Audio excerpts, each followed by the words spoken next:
মেলা কদম কদম ভয়।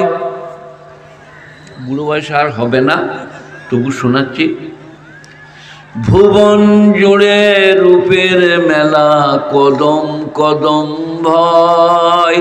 জানি না মন কোথায় কখন পথেই বসে রয়। ভুবন জুড়ে রূপের মেলা কি? সিনেমা, ভিডিও, বায়োস্কোপ, সুন্দরী নারী, যাত্রা, থিয়েটার, লোটো, আলকা, সার্কাস। ভুবন জুড়ে রূপের মেলা। জানি না মন কখন কোথায় পথেই বসে রয়। আমার চলার পথে প্রিয় কাঁটার ছড়া ছড়ি। কি? যাত্রা, থিয়েটার, তাস, শতরঞ্জ, কেরাম, জুয়া, লটারি। আবার নারী সামনে এসে সুন্দর পাউডার, শোনো, গাল পালিশ, ঠোঁট পালিশ দিয়ে এসে আপনার সামনে দাঁড়িয়ে বললে, ছি এমন চোখ বেড়ে দিলে না, ওকে আর সেদিনে জোহরের নামাজ পড়তে হবে না। নামাইতা নুসাল্লিয়া, আবার সেই চোখের সামনে সে ভাসছে। একটা ছেলে বুঝলেন, সে মোটেই বিয়ে করতে চাইছে না, আর কথা শুনছে না। তার বাপ আমাকে সাথে দিলে, বলে 5 দিনের জামাতে নিয়ে যান তো হেডমাস্টার। নিয়ে গেলাম, দিয়ে একটা মসজিদে যেয়ে বললাম, কি হয়েছে সত্যি করে বল, নাহলে চাল পড়া খই দু মুখ দিয়ে রক্ত উঠে পড়ে যাবে। সে মনে সারা এত বড় আলেম যখন, তাহলে রক্ত উঠে যাবে তো। বলছি বল কী হয়েছে বল। বলে আমাদের পাড়ায় না, আমি না, বুঝতে পেরে গেছ, আমাদের পাড়ায় না, আমি না, সে ভূতটমের বিটির সাথে ভাব করেছি। তার বাপকে বললাম ওষুধ পেয়ে গেছি। বলে কী হয়েছে? তোমার বেটা নিজে বিয়ে দিয়ে দাও গা। ফেঁসে গেছে। বলে তাই নাকি? বলে হ্যাঁ। রোগ অনেক রকমের। সে রুনা লাইলার গান শুনেছে? ঘরের লোকে বলছে ভূত পেরেতে ধরেছে, পাড়ার লোকে বলছে জেন ভূতে ধরেছে, কেউ বলছে খেপেছে, আমি যে কারোর সঙ্গে ভাব করেছি কি করে বলি গো, তৌবা তৌবা তৌবা তৌবা। ফেরেশতারা বলছে শালা এই প্রেমও বলছে আবার তৌবা তৌবাও করছে, এই তৌবা তো জীবনে শুনি নাই। সেই কারণে আমি একবার ওই ট্রেনে চেপে যেয়ে, ওই স্টেশনটার নাম ভেদিয়া, ভেদিয়ার একটু আগে বা ভেদিয়ারটাই নামলাম। দিয়ে আমি মাদ্রাসায় যাব, বড় জামা, ভদ্রলোক আমরা। একজনে এসে বললো হজরত আসসালামু আলাইকুম। ওয়ালাইকুম সালাম। বললো আমার মেয়েটা খালি হেঁচকে উঠছে, কাশছে, আর আপনার দিকে কিছু খেছে না, হপ হপ করছে, একবার চলুন হজরত। আমি যে দেখলাম এ রোগ লয়, এই শনি, আমার এ ওষুধ আমার কাছে নাই, আপনি অন্য কোনো ডাক্তার দেখান। কারণ আমি বুঝতে পারলাম তো কাউকে চোখ মেরেছে। দিয়ে ঘরে পড়ে এবারে খালি এমনি এমনি করছে, বলতে বলতো আমার সালা এই ওষুধ তো আমার কাছে নাই আল্লাহ। দিয়ে আমি পালিয়ে গেলাম বুঝলেন। তারপর দিনে শুনছি যে একজনের সাথে কোথা ক্লিয়ার দে মৌলবি কত তাবিয়ে দিবি, এরা তো সাদা সিদে মৌলবি। আর বলছে আউরি বলে ফু, আর সে বলছে যত ফুক মারবি মার, আমার যা হয়েছে আমি জানছি।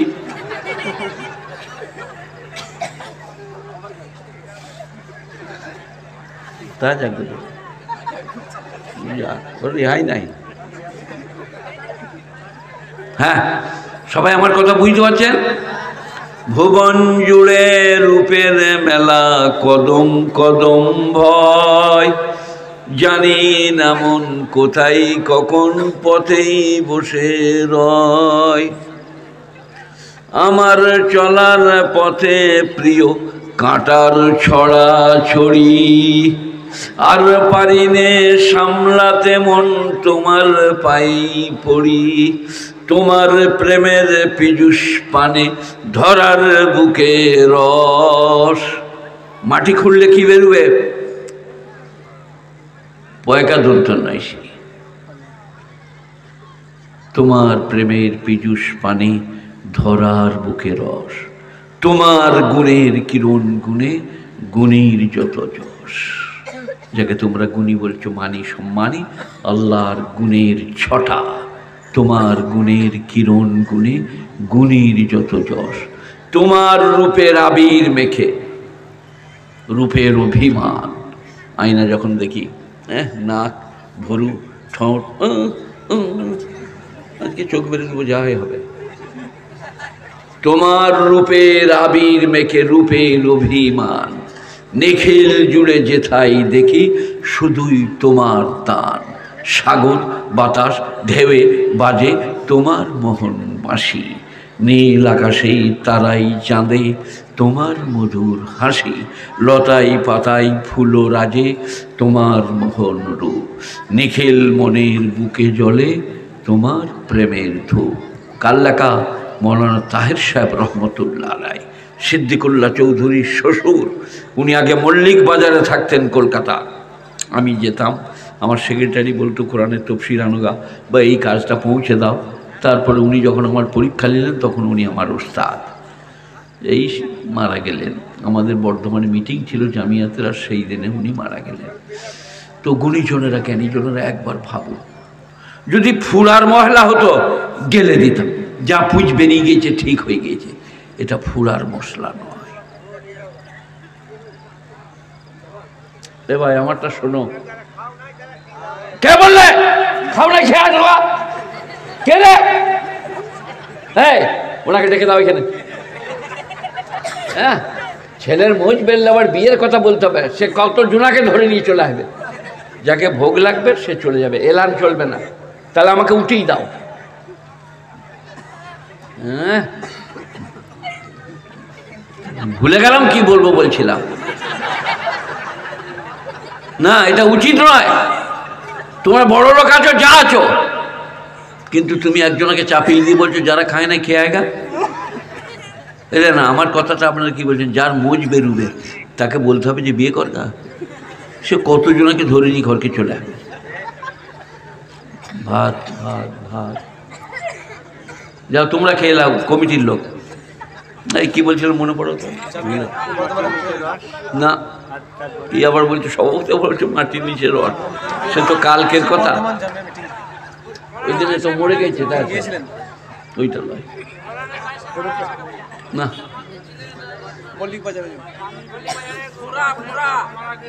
ফুরা এই লোকটা অল রাইট। কে তুমি? দাঁড়াও দাঁড়াও দাঁড়াও। এই আমি বড় ফুরাটা গেলে দিবে, তোমরা বলছি যে তার সে মরে গেছে। এরা দুজন এখানে নাই। বলছি যদি ফুরা হতো গেলে দিতাম, পিচ বেরিয়ে যেত, আরাম পেয়ে যেতেন। কিন্তু এটা তো ফুরার মহল্লা নয়। কি হায়াত আর মৌত। মৌত কি ডেঞ্জার, কি প্যাথেটিক, কি মর্ম বিদারক। এই গানটা কি নাম বললেন? পাট নীল। আমি পাট নীল লিখে রেখেছি আমার ডায়েরিতে। তো পাট নীল আমি সবাইকে বলছি, কান দিয়ে শুনুন, যদি চোখে পানি আসে। আর আজ থেকে যদি নামাজ আরম্ভ করেন, আপনি বুদ্ধিমান। এই কি সব আমরা আগরাম বাগরাম বসে আছি। আমি তো একটা পাকা চোর, আর আপনারা সব অলি। ঈসা আলাইহিসসালামকে, ঈসা আলাইহিসসালামকে, মরিয়ম তো নয়। কোরআন শরীফ, ইয়া ঈসা ইবনে মারইয়াম আনতা কুলতা লিন-নাস ইত্তাখিযুনি ওয়া উম্মি ইলাহাইন মিন দুনিল্লাহ ক্বালা সুবহানাকা নাকুলু মা লাইসা লি বিহাক ইন কুনতু কুলতুহু ফাকাদ আলিমতা তা'লামু মা ফি নাফসি ওয়া লা আ'লামু মা ফি নাফসিক ইন্নাকা আনতা আল্লামুল গায়ুব। ঈসা আলাইহিস সালাম কিয়ামতের দিনে পৃথিবীর সমস্ত মানুষের সামনে দাঁড় করাবে আল্লাহ। ঈসা স্ট্যান্ড আপ। আপনারা কি বলছেন? কি প্যাথেটিক, কি মর্মবিদারক, কি লোমহর্ষ। আনতা কুলতা লিন-নাস, তুমি কি বলেছিলে মানুষকে আমি আর আমার মা আল্লাহ ছাড়া আরো দুটো খুদা? খ্রিস্টানদের কটা খুদা কে বলবে? ঈসা, তার মা আর আল্লাহ। জোসেফ, মেরি আর আল্লাহ। আমরা তো জোসেফ মেরি বলবো না, মারিয়াম। গুণীজনেরা জ্ঞানীজনেরা কিয়ামতের দিনে সব লোকের সামনে দাঁড় করিয়ে বলবে, আনতা কুলতা লিন-নাস, তুই মানুষকে বলেছিলে ইত্তাখিযুনি ওয়া উম্মিয়া, আমাকে আর আমার মাকে ধরে নাও। ইলাহাইনি মিন দুনিল্লাহ, আরও দুটো খুদা আল্লাহ ছাড়া। এবার ঈসা আলাইহিস সালাম বলছেন, কাইফা ইয়াকুলু লিয়া নাকুলা মা লাইসা লি বিহাক, এ কথা আমি কেমন করে বলবো যে কথা বলার আমার অধিকার ছিল না। ইন কুনতু কুলতু ফাকাদ আলিমতা, হে আল্লাহ আমি যদি বলতাম আপনি জানতেন। তাআলামু মা ফি নাফসি ওয়ালা আ'লামু মা ফি নাফসিক, আমার মনের সব কথা আপনি জানেন, আপনার কোনো কথা আমি জানি না। এটা কোরআন। খালি মৌলবীরা বলে হাত গুনতে নাই, গায়েবের কথা বলতে নাই, শিরক করতে নাই। কোরআন, ইন কুনতু আ'লামুল গায়বা লাস্তাকসারতু মিনাল খায়র। আল্লাহর নবী বলছেন, আল্লাহর নবী বিশ্ব নবী, শ্রেষ্ঠ নবী, আমি যদি অদৃশ্যের কথা জানতাম সব মঙ্গল নিজের জন্য করে নিতাম। মক্কা থেকে আমাকে বার করতে পারতো না, আমাকে নানাভাবে মারতে চাইতো না। আল্লাহ নবীকে বলছেন, আসুন আমাদের একটা মীমাংসা আছে, এইখানে দাঁড়াতো আর এই টিনের পরচালি থেকে, দালান ঘরের ছাদের কর থেকে পাথর ফেলে দিত যাতে নবীজি মারা যান। জিবরাইল আলাইহিস সালাম এসে বললেন, ইয়া রাসূলুল্লাহ আপনি ওখান থেকে সরে দাঁড়ান, ওরা পাথর ফেলে আপনাকে মারতে চাইছে। আল্লাহর নবী